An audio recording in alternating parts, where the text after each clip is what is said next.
두 번째로 예수님께서 이 여인을 부르신 데는 이 여인을 향한 전인적인 구원을 주고자 함이었습니다.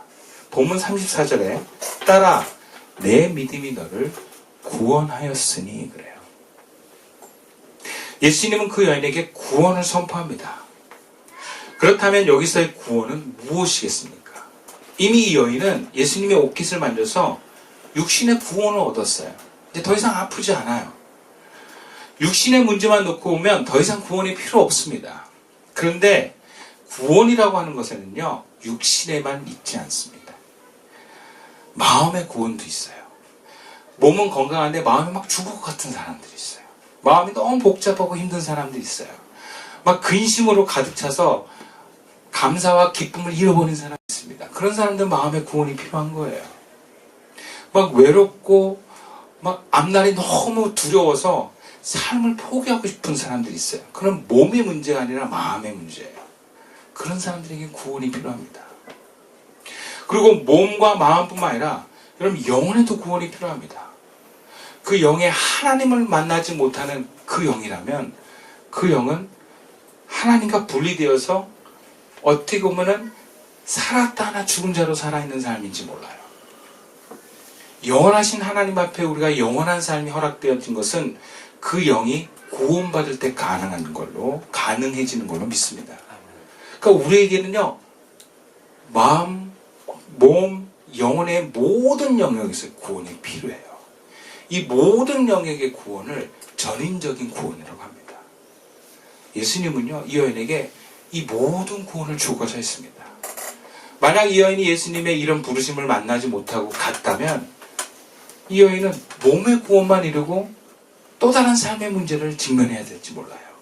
경제적인 문제, 혹은 또 다른 질병의 문제, 인간관계의 문제, 또 그 영혼이 하나님을 만나지 못하는 그 영이 구원받지 못하는 그 문제를 그 여인은 새롭게 또 만나야 될지 모릅니다.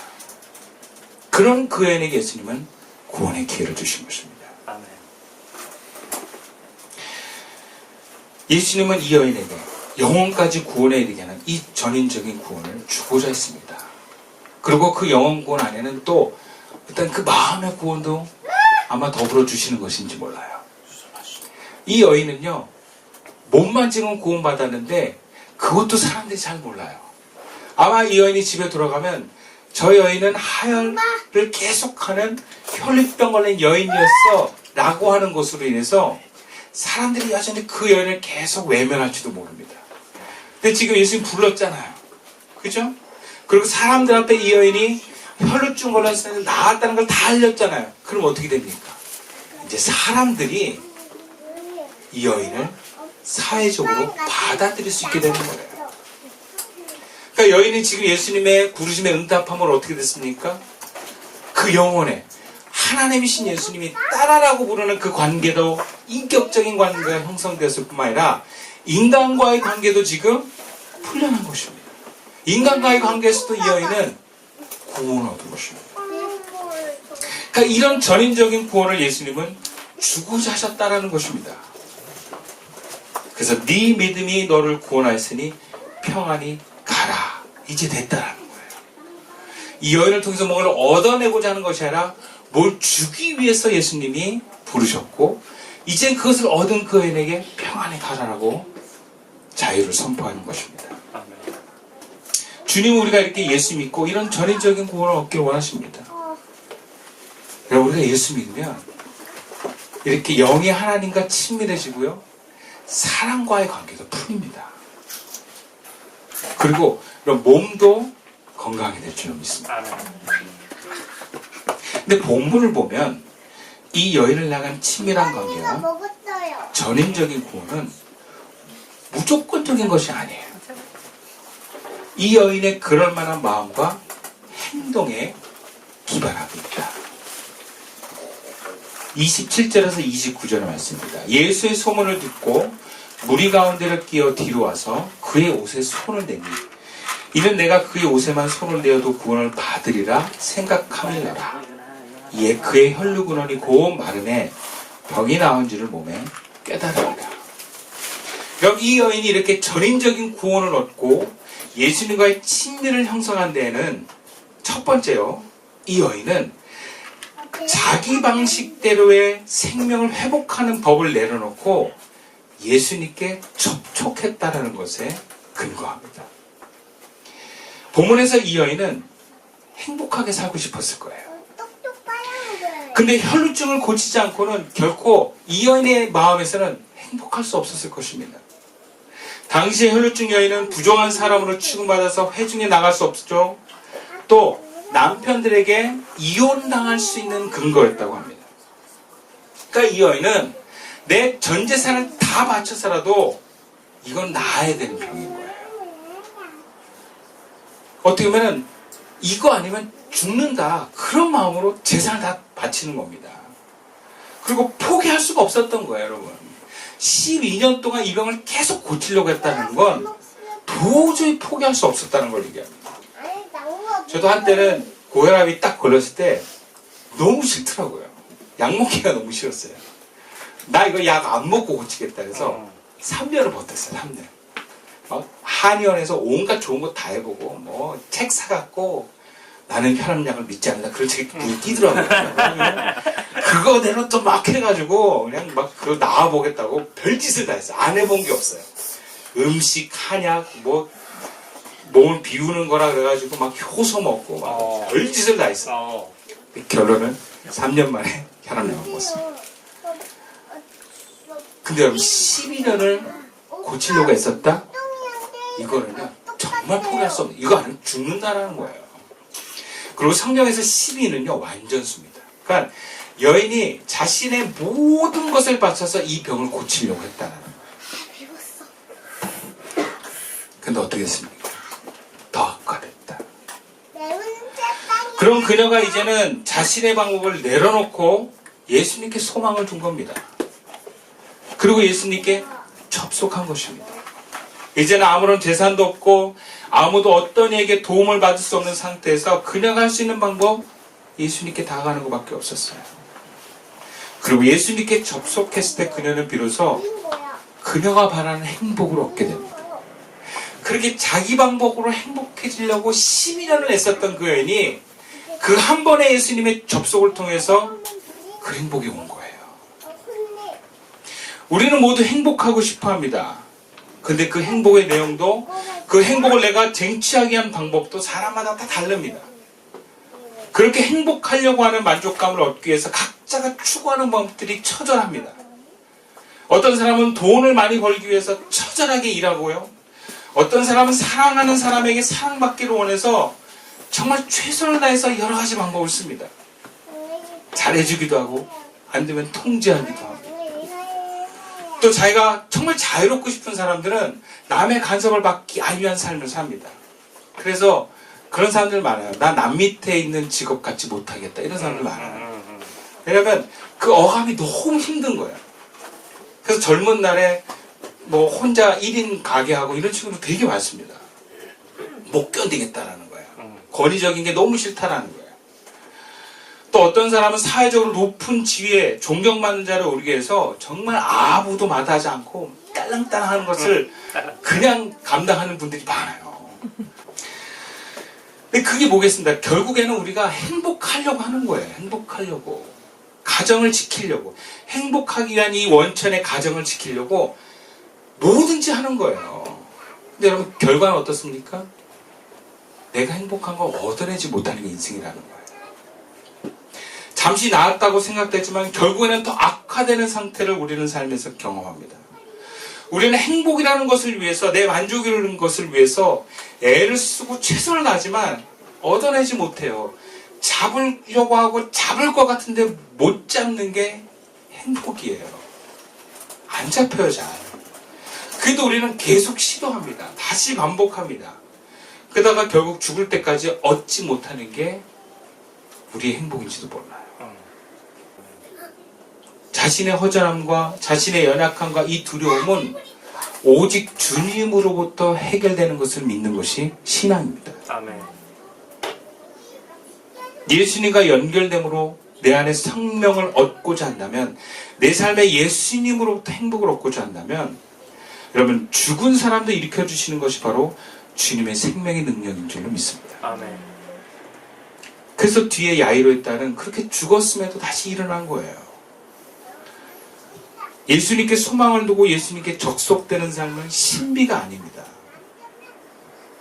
의식을 예수님께 두고 예수님 안에서 그 고통과 아픔의 해결을 예수님께서 해결해 준다는 믿음을 가지고 바라보면 여러분 우리 마음이 변화되는 것이 바로 은혜입니다. 그냥 믿음으로 바라보기만 하는데 실제 우리 마음과 삶의 변화가 일어나는 것이 하나님이 우리에게 주시는 선물이요 축복이라는 것입니다. 그러기 위해서 꼭 필요한 것이 무엇인가? 내 삶에 내가 그토록 행복하고자 하는 내 방법을 내려놔야 된다는 거예요. 여러분 어쩌면 내가 원하는 방법으로 행복해지는 것은 우상입니다. 우상 숭배를 그만하셔야 돼요. 바알 숭배를 그만하셔야 됩니다. 그래야 주님이 우리에게 우리의 빈 부분을 채워주시는 행복을 부어주신 줄로 믿습니다.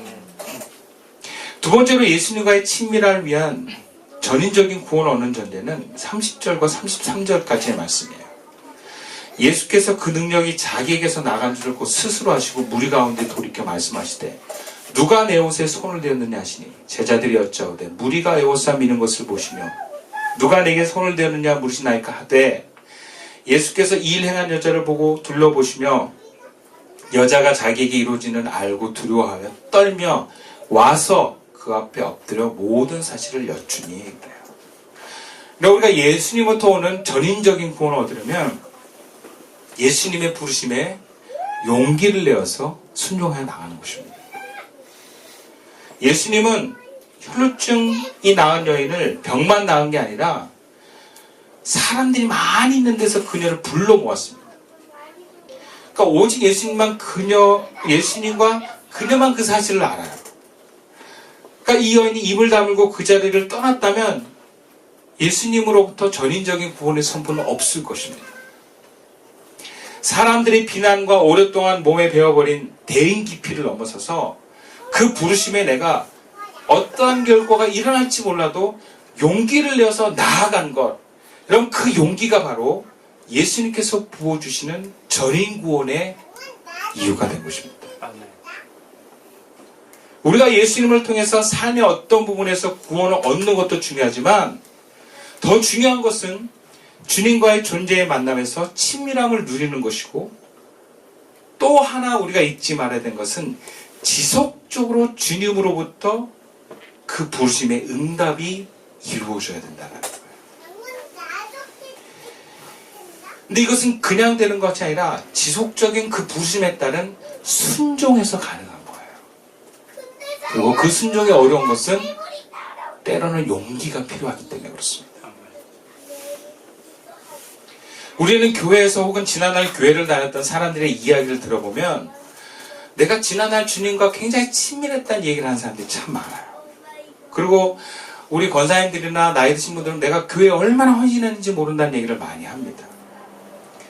근데 그 과거의 그 주님을 향한 열망과 그 주님과의 친밀함이 지금까지 이어지는 사람들이 많이 못 봤어요. 다 과거 얘기예요. 나도 한때는. 목사님도 그런 얘기 되게 많이 했어요. 내가 한참 때는 말이야. 저 사람이 어떤 사람인지 내가 딱 보면 다 알았어.